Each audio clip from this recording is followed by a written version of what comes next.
Hello again. I know it's been a few days. Kind of a lot's happened. Like first couple days, I was just kind of dealing with some.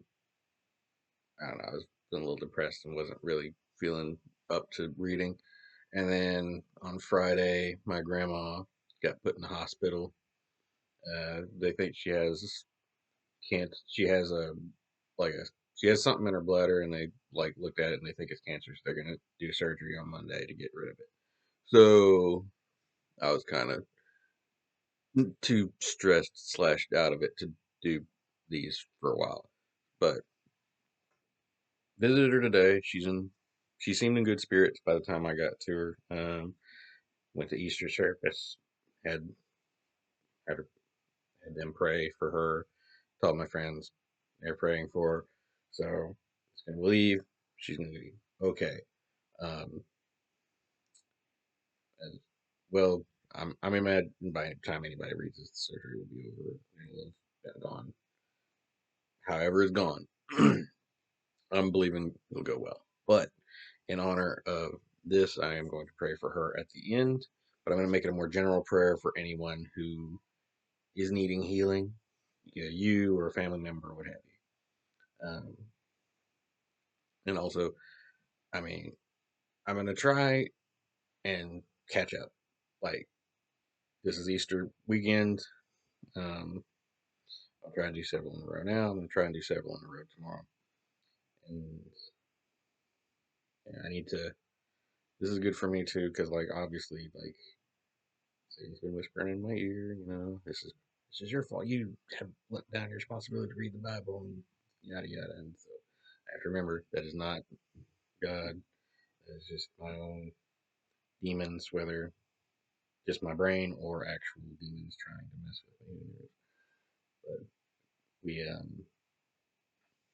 what do you call it?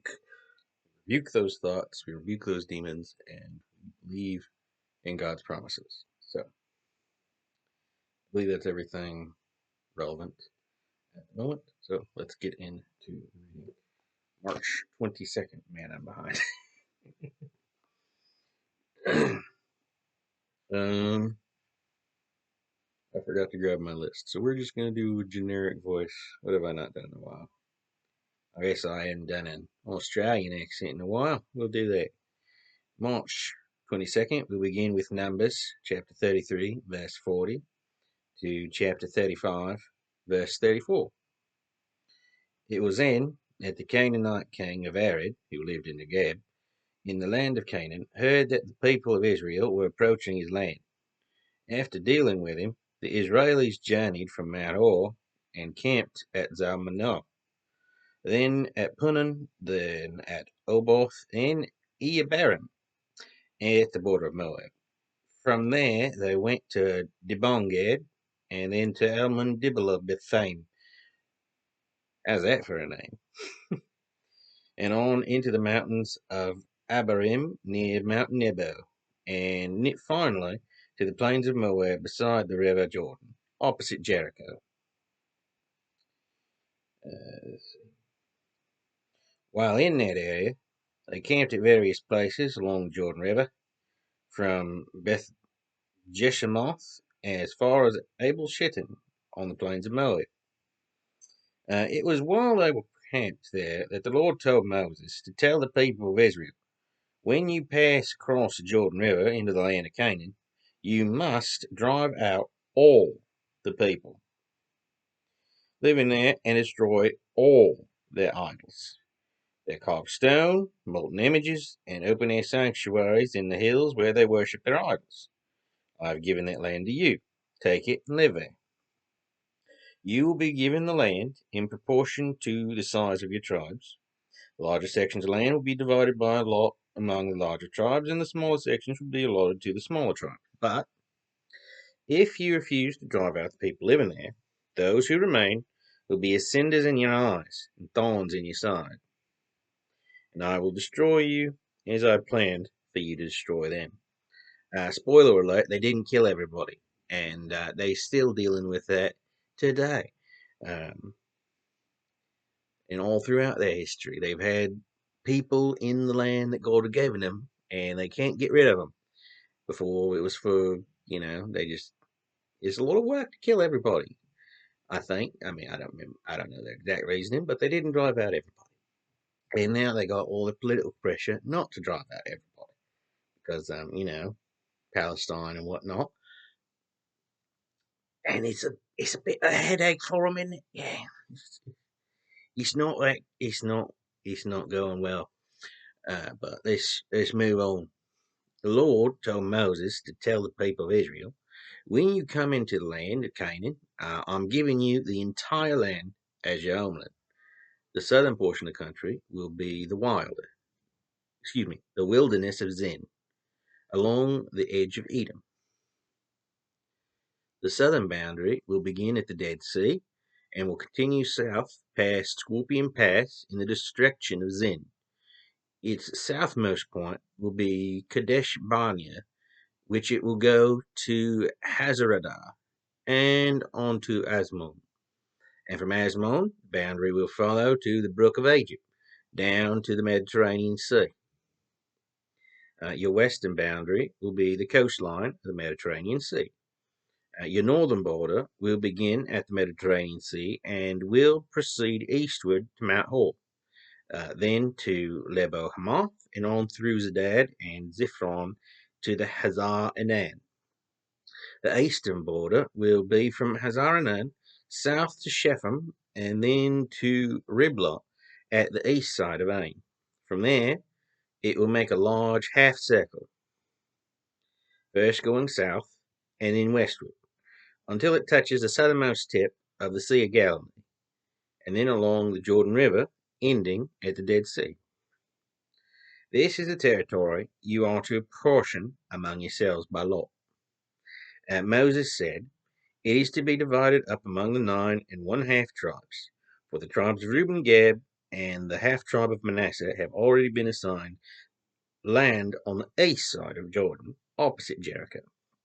And the Lord said to Moses, these are the names of the men I have appointed to handle the dividing up of the land. Eleazar the priest, Joshua, son of Nun, and one leader from each tribe listed below. So we'll just go like this, tribe leader, because that's how it's written here. So Judah, Caleb, son of Jephunneh. Simeon, Shemuel, son of Amminahud. Benjamin, Eliadad, son of Chislon.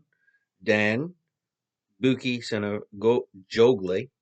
Manasseh, Hanel, son of Ephod. Ephraim, Kemuel, son of Shiptan.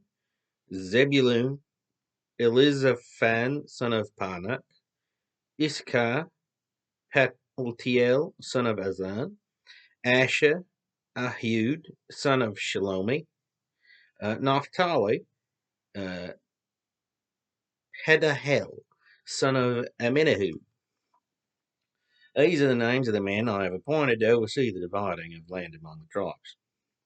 While Israel was camped beside the Jordan on the plains of Moab opposite Jericho, the Lord said to Moses, instruct the people of Israel to give to the Levites as their inheritance certain cities and surrounding pasture lands. These cities are for their homes, and their surrounding lands are for their cattle, flocks, and other livestock. The gardens and vineyards shall extend 1,500 feet out from the city, walls in each direction, with an additional 1,500 feet beyond that for pasture land. My sudden brain wants to say 1,500, but I'm trying to be more grammatically accurate. I don't actually know which an Australian would use, 1,500 or 1,500. I guess I'll ask an Australian next time I see him. Ritsky, I don't imagine you'll ever see this video, but I miss you, bud. You're a good singer. I liked hanging out with you in Japan. Anyway, where was I? Oh yeah. You shall give the Levites the 6 cities of refuge where a person who has accidentally killed someone can run and be safe, and 42 other cities besides. In all, there shall be 48 cities, with the surrounding pasture land given to the Levites. These cities shall be in various parts of the nation. The larger tribes with many cities will give several to the Levites, while the smaller tribes will give fewer. Makes sense. And the Lord said to Moses, "Tell the people that when they arrive in the land, cities of refuge shall be designated for anyone to flee into if he has killed someone accidentally." My bad. I didn't mean to hit that guy with my donkey. I don't know. I know there's a lot of ways to accidentally kill somebody. I'm trying to think of how you would do it in the old days, because, like, my brain, you either run somebody over or you shoot him on accident. Those are, like, the two main ways. I guess you could, like, cut down a tree and it could fall on them, or I guess you could have a fight, and you try to just knock them out, or in the heat of the moment, something happens and, like, oh no, you fell and hit your head and I didn't catch you. And now your brains are all over the rock. I'm gonna go to that sanctuary city now. Bye. Anyway, I'm getting distracted already, and I've got to do a lot of these. So let's keep focused. Anyway, these cities will be places of protection from dead man relatives who want to avenge his death. For the slayer must not be killed unless a fair trial establishes his guilt. Three of these 6 cities of refuge are to be located in the land of Canaan, and 3 on the east side of Jordan, the Jordan River. My brain, it's late. These are not only for the protection of Israelites, but also for foreigners and travelers. When someone is struck and killed by a piece of iron, it must be presumed to be murder. Yeah, you don't really accidentally hit somebody with a pipe or a sword. It doesn't look good for that one. And the murderer must be executed. Or if a slain man was struck down with a large stone, he is murdered, and the murderer shall die. Again, kind of hard to chuck a rock at somebody accidentally. You might have meant to wound them and not kill them, but you were still throwing a big rock at them. Just saying. Or, bludgeon. Anywho, the same is true if he is killed with a wooden weapon. Club, arrow, depending on the make. Nowadays, I guess you'd use a baseball bat. Anyway, the avenger of his death shall personally kill the murderer when he meets him. So if anyone kills another out of hatred by throwing something at him, or ambushing him, or angrily striking him with his fist so that he dies, he is a murderer, and the murderer shall be executed by the avenger. Maybe we should have some avengers around. I don't know. That might make it. Don't know. But if it's an accident, in case in which something is thrown unintentionally, or in which a stone is thrown without anger, without realizing it will hit anyone, and without wanting to harm an enemy, yet the man dies, then the people shall judge whether or not it was an accident, whether or not to hand the killer over to the avenger of the dead man. If it is decided it was an accidental, then the people shall save the killer from the avenger. The killer shall be permitted to stay in the city of refuge, and he must live there until the death of the high priest. If the slayer leaves the city, and the avenger finds him outside and kills him, it is not murder. Murder is very specific. For the man should have stayed inside the city until the death of the high priest. But after the death of the high priest, the man may return to his own land and home.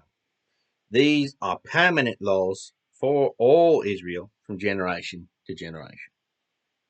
Interesting law.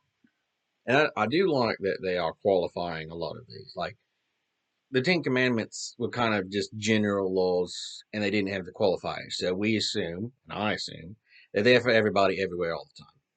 But a lot of these are for Israel from generation to generation, permanent.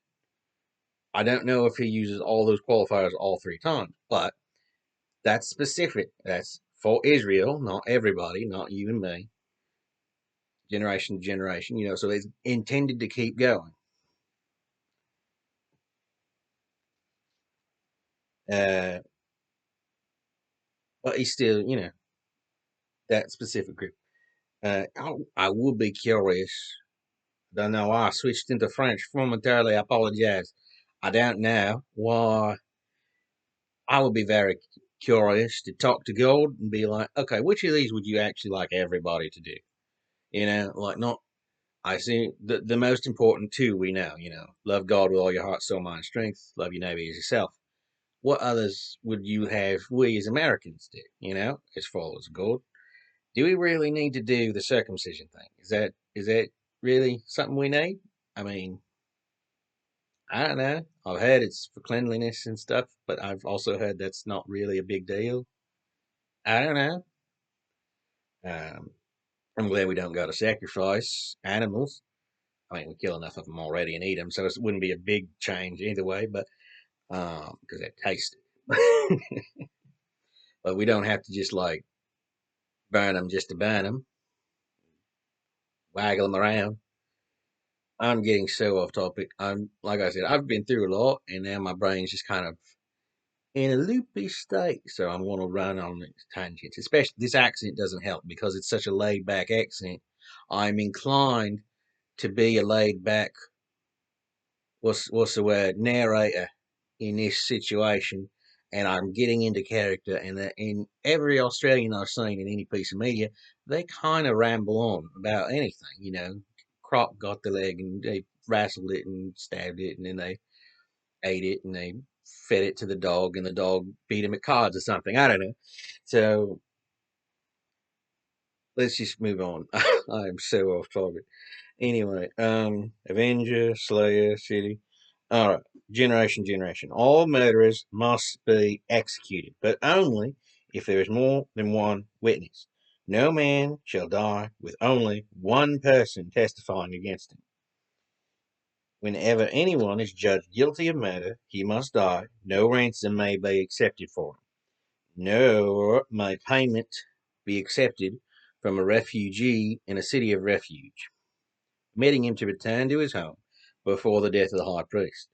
In this way, the land will not be polluted, for murderer pollutes the land, and no atonement can be made for murder except by the execution of the murderer. You shall not defile the land where you are going to live, for I, Jehovah, will be there. Okay, now that's different language. That feels ubiquitous. The ubiquity of this leads me to believe murderers must be executed is a law for everybody, not just Jerusalem from generation to generation, or because it has a consequence with it. It corrupts the land.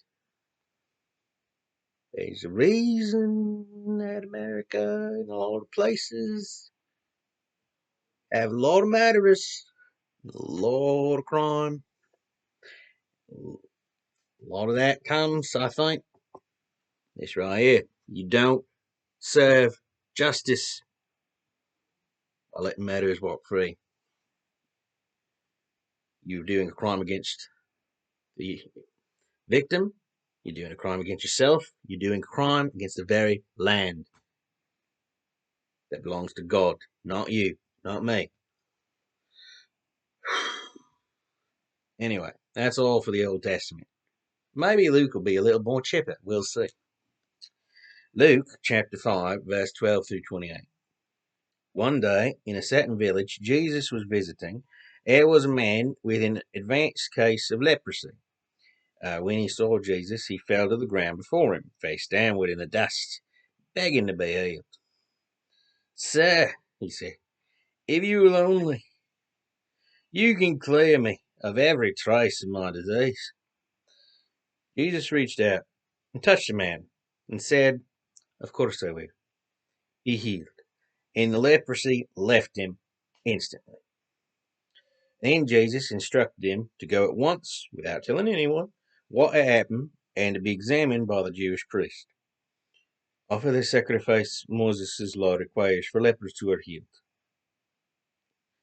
This will prove to everyone that you are well. Now, the report of his power spread even faster, and vast crowds came to hear him preach and to be healed of their diseases. But he often withdrew to the wilderness for prayer. One day, while he was teaching, some Jewish religious leaders and teachers of the law were sitting nearby. It seemed that these men showed up from every village in all Galilee and Judea, as well as from Jerusalem. And the Lord's healing power was upon him. Then look, some men came carrying a paralyzed man on a sleeping mat. They tried to push through the crowd to Jesus, but couldn't reach him. So they went up on the roof above him, took off some tiles, and lowered the sick man down into the crowd, still on the sleeping mat, right in front of Jesus. Now that is an Australian level plan or an American level plan. We'll bend some rules. We'll break some property if it means getting done what means getting done. Seeing their faith, Jesus said to the man, "My friend, your sins are forgiven." "Who's this fellow think he is?" the Pharisees and the teachers of the law exclaimed among themselves. "He's a blasphemy. Who but God can forgive sins?" But Jesus knew what they were thinking, and he replied, "Why is it blasphemy? I, the Messiah, have the authority on earth to forgive sins. But talk is cheap. Anybody could say that. So I'll prove it to you by healing this man." And, turning to the paralyzed man, he commanded, "Pick up your stretcher and go on home, for you are healed." And immediately, as everyone watched, the man jumped to his feet, picked up his mat, and went home, praising God. Everyone present was gripped with awe and fear, and they praised God, remarking over and over again, "We have seen strange things today." Later on, as Jesus left the town, he saw a tax collector, with the usual reputation for cheating, sitting at a tax collection booth. The man's name was Levi. Jesus said to him, "Come and be one of my disciples." So Levi left everything, sprang up, and went with him. I don't remember Levi.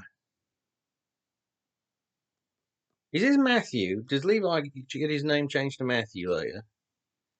Because I remember I think I remember Matthew being a tax collector. I could be wrong. I'll have to look that up later. I'll let you know. Well, not next reading because we're doing several in a row, but down the line, I will double check that and get back to you on if Levi was a regular disciple or not. I'm sure most of you already.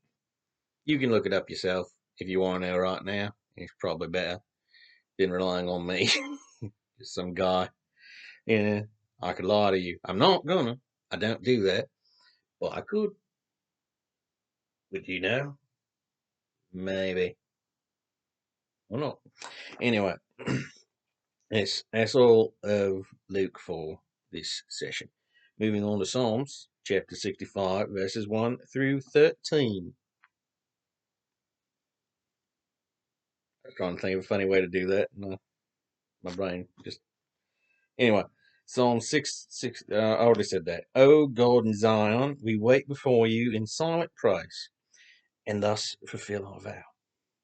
And because you answer prayer, all mankind will come to you with their requests, like me for my grandma, and the general prayer I will do in a minute. I mean, we just saw Jesus cure a man from leprosy by just ordering him to. He didn't even have to touch him. So we know it works.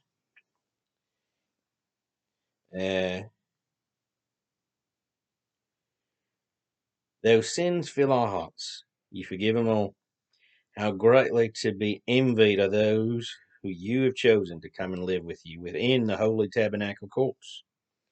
What joys await us among all the good things there?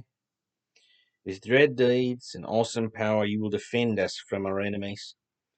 O God who saves us, you are the only hope of all mankind throughout the world and far away upon the sea. He formed the mountains by his mighty strength. He quiets raging oceans and all the world's clamour. In the farthest corners of the earth, the glorious acts of God shall startle everyone. The dawn and the sunset shout for joy. He waters the earth to make it fertile. The rivers of God will not run dry. He prepares the earth for his people and sends them rich harvests of grain. He waters the furrows with abundant rain. I don't know what a furrow is, actually. Showers soften the earth, melting the clods and causing seeds to sprout across the land. Then he crowns it all with green, lush pastures in the wilderness. Hillsides blossom with joy. The pastures are filled with flocks of sheep, and the valleys are carpeted with grain. All the world shouts with joy and sings. Oh, and finally, we got Proverbs for today, chapter 11, verse 23. The good man can look forward to happiness, while the wicked can expect only wrath. All right, that's all for this session of reading. Now to do the prayer like I promised I would. If you're watching at home, I would like you to bow your head and we will symbolically hold hands. What I'd like you to do is either take a hold of your mouse or put your hands on like your computer. If you have like a laptop, that little pot in the front that's like below the keyboard, just touch your computer somewhere. It's fine. You know, that's just kind of like me sending good vibes, holy connection out to you, you receiving, and you receiving, and then you know completing the connection. I don't know if that does anything, but it feels right, and sometimes that's what's important. You know, we're going through. It's right because we believe it.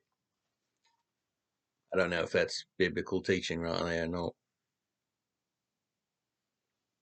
I never claimed to be a preacher, so that's what we're going to do. I will say a brief prayer while we're doing that. All right, sir.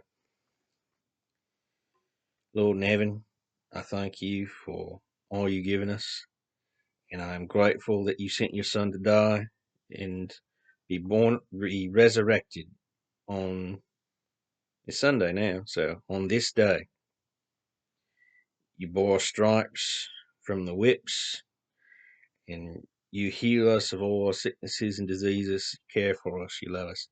And today we are calling on that power and that promise to heal the sicknesses and infirmities and pain that racks us and our loved ones.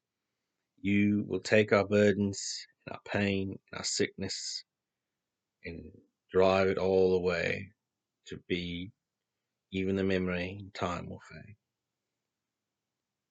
I thank you, Lord, for being so kind to us. Bless your name. In Jesus, I pray. Amen.